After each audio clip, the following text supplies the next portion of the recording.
Tomatoes can get kind of boring if you grow the same thing every year, but there's thousands and thousands of open pollinated varieties where you can save your own seed. And so I just got excited about it this year and decided to try several new varieties. So I ordered 5 dwarf varieties. These just get 3 to 4 feet tall, but they still grow throughout the season. And I ordered a yellow cherry tomato that's very large, a pink one, hoping for all colors of cherry tomatoes. Dear Father in heaven, please help me to be simple this morning. I ask it in Jesus' name. Amen. When I joined the ministry back 30 years ago, a friend there named Dean, he told me, he said, if you have no expectations, you'll have no disappointments. And that's true. Men will disappoint us. Sooner or later, they'll fail us because men, in their dictionary, the word failure appears.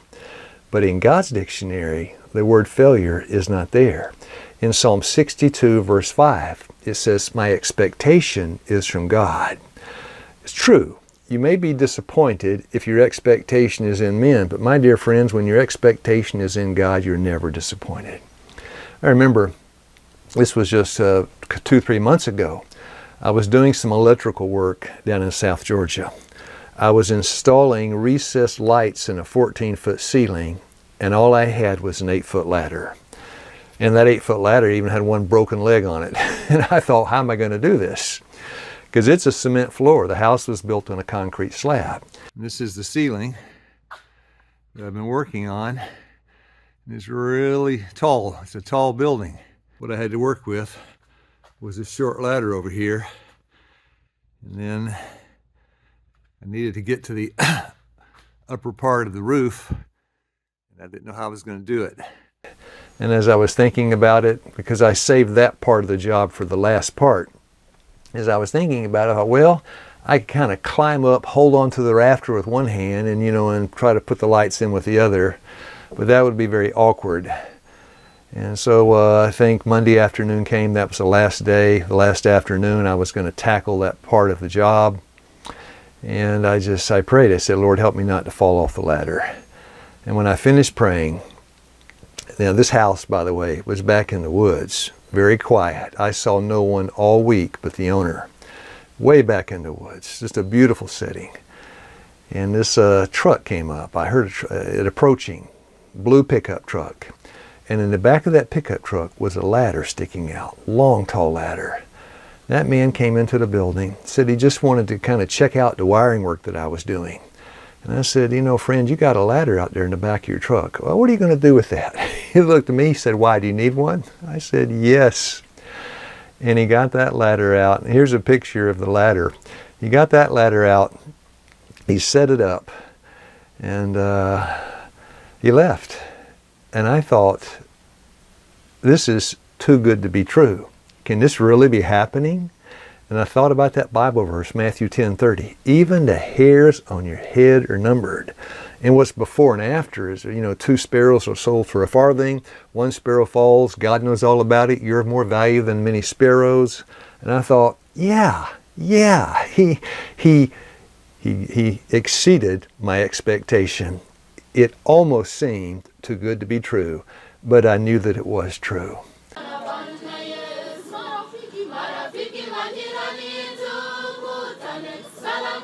Several years ago, the Lord had given an opportunity to work in a refugee camp in the desert, northern Kenya. And as we finished our work, we were getting ready to go back home. I was trying to catch a flight in a little airport to get back to Nairobi to get on a plane to go home.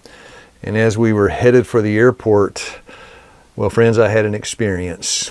And when the Lord demonstrated that I could expect great things from Him, I thought when it happened, this is like too good to be true.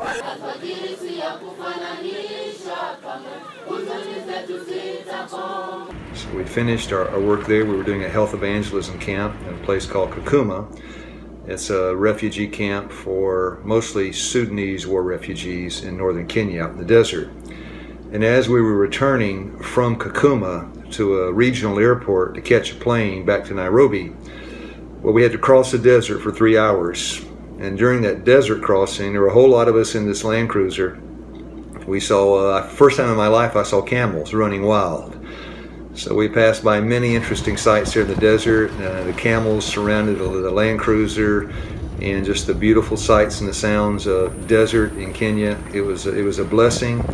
First time I'd gone there, it was at night, so I didn't get to see the sights, but coming back, it was in the daytime. And as we were approaching the city, where there's an airport to catch the plane for Nairobi, the big black rain clouds came up. This is where it comes from.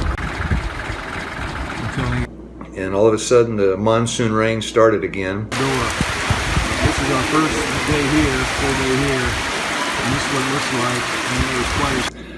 Challenge was that in order to get to the city, to get to the plane, we had to cross a couple of rivers, and the river was at flood stage when we got there.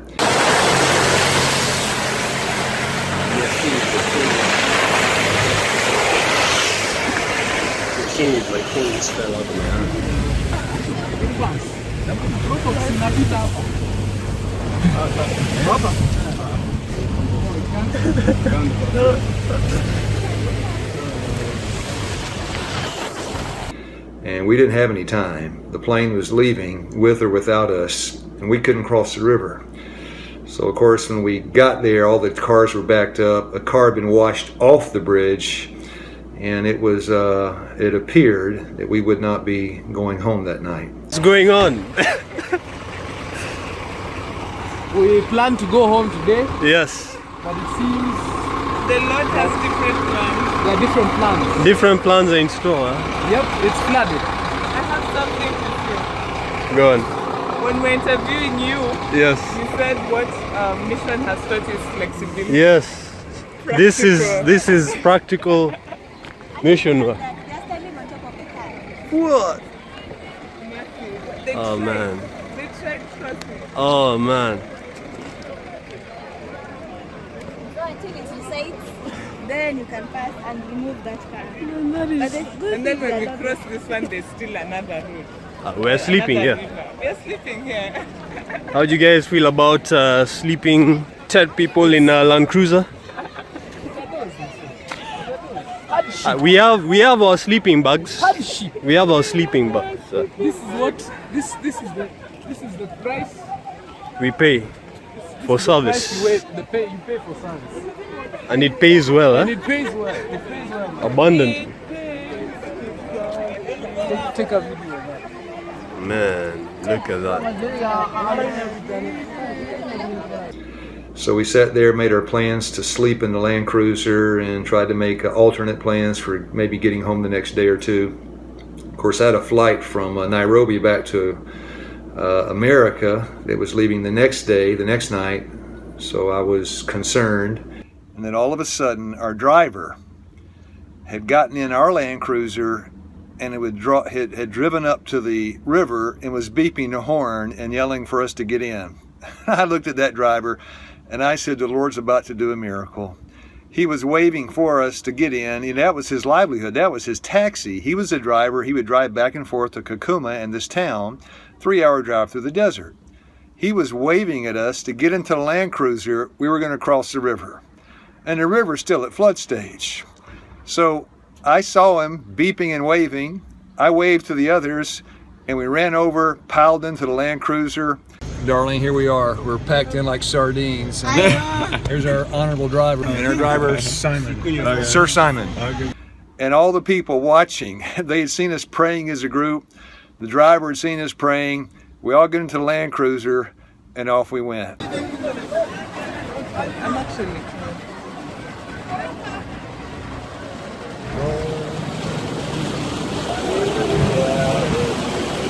Through every day, all the way, He will take care of you. God will take care of you. Amen. Amen. Let's thank God. Let's thank God for this. Well, we pray. Yes. Our Father in heaven, thank you for another fantastic deliverance. Have mercy and help us get it flight. Ask you in Jesus' name. But, you know, the boldness of the This driver. is a victory of never. God stirred his heart. And when those front tires hit that water, we were doing some real serious praying. And when that Land Cruiser came out of the river on the other side, we were rejoicing in the Lord and singing from our hearts. We're trying to go across the flood, and I believe the Lord's going to help do something to help us. He will take care of you. God will take care. And when we got out, and then we got to the airport, got on the plane on time, I could not believe that I was on that plane headed for Nairobi to be able to get on the plane to come home to America, because to be honest, I wanted to see my wife. I was hoping I wouldn't be stuck there for a week, but the Lord did a miracle. We were absolutely positive there was no way we were going to make it home. And dear friends, we made it home. What's your videos wrong? I think there's a spiritual object lesson in that. Sometimes it seems like we'll never get home to heaven. Dear friends, the driver is not that man in Kenya. It's the man, Jesus Christ. And he's going to load up the truck one day, and we're going to head home. So may God bless all of you. Let's be faithful. And you know, friends, we made it home. We got home. Got back to Nairobi, and it seemed almost too good to be true. I thought, did that really happen?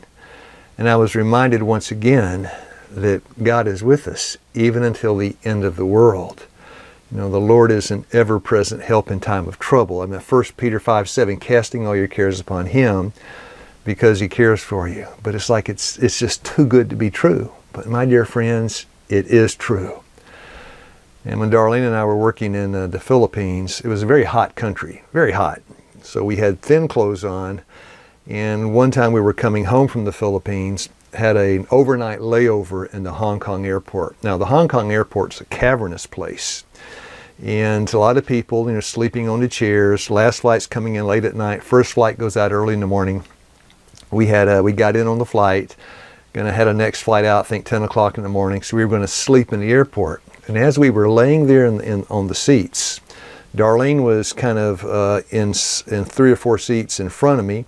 I was laid back in 3 or 4 seats, had my laptop computer bag as a pillow, and Darlene was laying there, and we were both shivering because we had clothes for the jungle, not clothes for the airport. We were cold, and I was laying there trying to get some sleep. Heard like a squeaking sound, a squeak, squeak, squeak, squeaking sound. Opened one eye, and it was the cleaning lady, and she was pushing her little cart. And she was, sweeping up something on the floor and going and doing some dusting, and just the lady in the airport. Now, the religion in Hong Kong is Buddhist. I just assumed she was a Buddhist lady. And then she squeaked over to Darlene, pushed her cart right up to my wife, and then she reached into the little back compartment of her cart, pulled out like a blanket that you see on the planes, a little small blanket, shook it out, put it over Darlene. I couldn't believe it. I thought, is this really happening? Am I dreaming? My dear friends, then she turned, and guess what she did? She came to me. I'm looking at her. She's looking right at me. She got her little blanket out, second blanket, shook it, and put it over me. Now, dear friends, there must have been 200 or 300, 400 people in that airport sleeping in chairs. As far as I could tell, Darlene and I were the only ones that had blankets. And she just, squeaking with that cart, she just walked away. I knew God had a deep concern for even the little things in our lives. And as she walked away, I thought, God has always exceeded my expectations, always. A ladder in Abbeville in South Georgia, a blanket in Hong Kong in the airport, a miracle to get across the river that was at flood stage. And as I look back at my life, I see over and over and over and over again that you can't place your dependence upon man. If you have your expectation in men, you'll be disappointed. But if you can shift your sight and place your expectation and hope in God, my dear friends, you will never be disappointed. He will never fail you. Failure is not in His dictionary. 1 Corinthians 13 verse 8, love never faileth. 1 John 4 verse 8, God is love. My dear friends, may God give you a day of abounding expectations. It's kind of messy in here. I think I need to be called the messy gardener. Well, you're the wonderful gardener. I've never seen so many beets in all my life. Well, we've pulled a lot of them already, but I need Yeah. to get these out. It's really hot in here. These are the sugar snap peas. They're getting powdery mildew all over, so Yeah. I'm going to let those go to seed. This is mustard going to seed. No, maybe it's not mustard. What is that? It's kale left from last year going to seed. Yeah. The beets were better than we expected. They were really sweet. Yeah, they are. The only thing sweeter than beets is my wife.